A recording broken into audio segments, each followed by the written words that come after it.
So let's go back to the remedy of forcible entry, an action for forcible entry. The basis of the remedy is mere possession of fact or physical possession, not a legal possession. So this is a very important distinction that you have to know and you have to implement when initiating an action for forcible entry. The title or right to possession is never in issue in an action of forcible entry. Why? Because even if you are not the owner of the property, you can initiate an action for forcible entry. As a matter of fact, evidence thereof is expressly banned, except to prove the nature of the possession. So evidence of ownership is expressly banned. It will just prove how you acquire the property, in what capacity are you possessing the property. That is all. Because even if it will be proven that you are not the owner of the property, you can still initiate and you can still successfully accomplish and win an action for forcible entry. It does not have to be, it is not limited to a situation where you own the real property. Okay? So Rule 70 of the Rules of Court governs actions for ejectment. Section 1 of this rule provides who may institute the proceedings and when.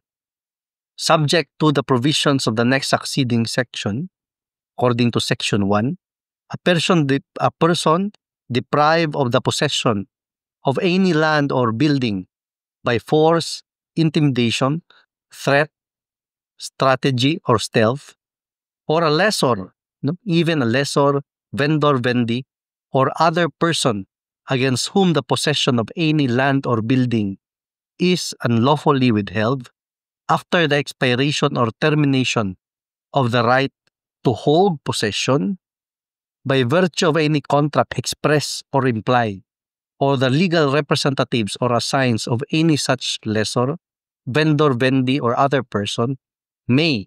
So this is the one-time bar. This is the source for the rule of the 1 year period, 1 year time bar. At any time within 1 year after such unlawful deprivation or withholding of possession, bring an action in the proper municipal trial court. So you must file this case only at the first level court. You do not file this type of case at the second level court, which is the regional trial court.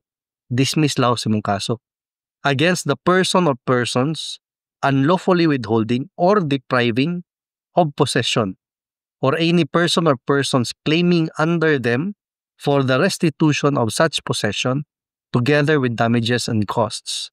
So there are two kinds of actions that fall under summary ejectment. Namely, you have your forcible entry, which is this case, and the unlawful detainer.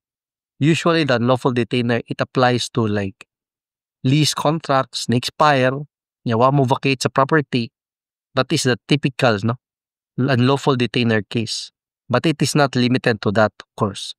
In the earlier case of Dikit versus Icasiano, this court made a distinction between the two actions.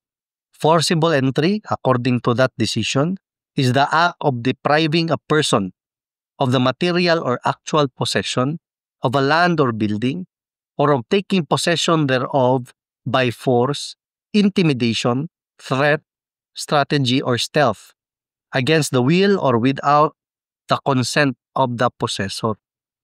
While unlawful detainer, so this is making the distinction between these two types of actions, is the act of unlawfully withholding the possession of a land or building against or from a landlord, vendor, vendee, or other persons after the expiration or termination of the detainer's right to hold possession by virtue of a contract express or implied. With respect to possession in forcible entry, the possession of the intruder is illegal at the outset. So from the very beginning, the possession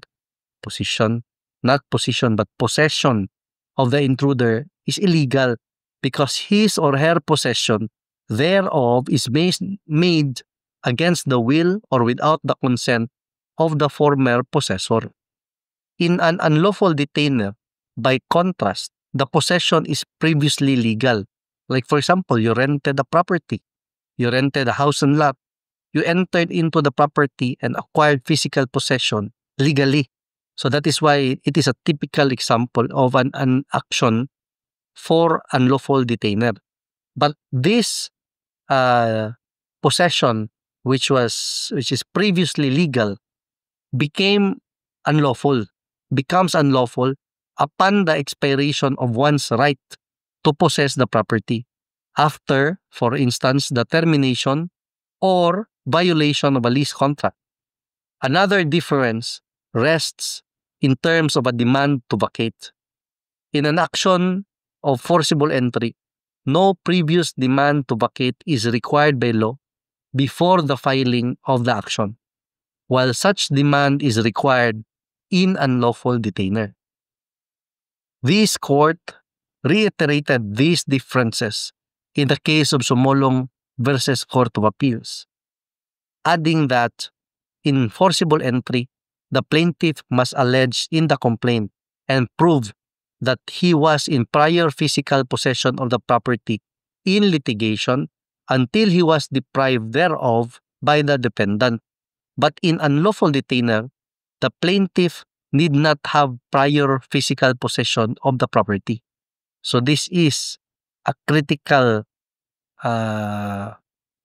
distinction, and this ruling of the court is very helpful, especially for litigants, for lawyers trying to initiate a case, whether for an action for forcible entry or unlawful detainer. So let me emphasize this. In an action for forcible entry, no previous demand to vacate is required by law before the filing of the action, while such demand is required in unlawful detainer. So for forcible entry, the 1-year prescriptive period is generally reckoned from the date of actual entry on the land. However, if forcible entry is done through stealth, the period is counted from the time the plaintiff discovered the entry. In marked contrast, the 1-year period in unlawful detainer is counted from the date of the last demand to vacate.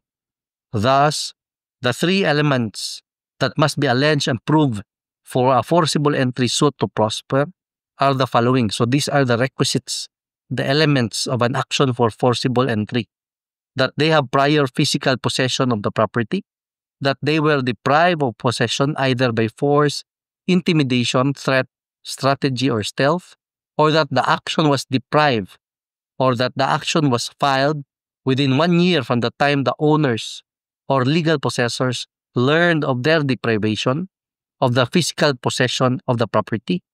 In this case, petitioner contends, in this case, that the 2 elements of forcible entry are absent. First, respondent has no prior physical possession of the property. And second, the action was filed beyond the 1-year prescriptive period.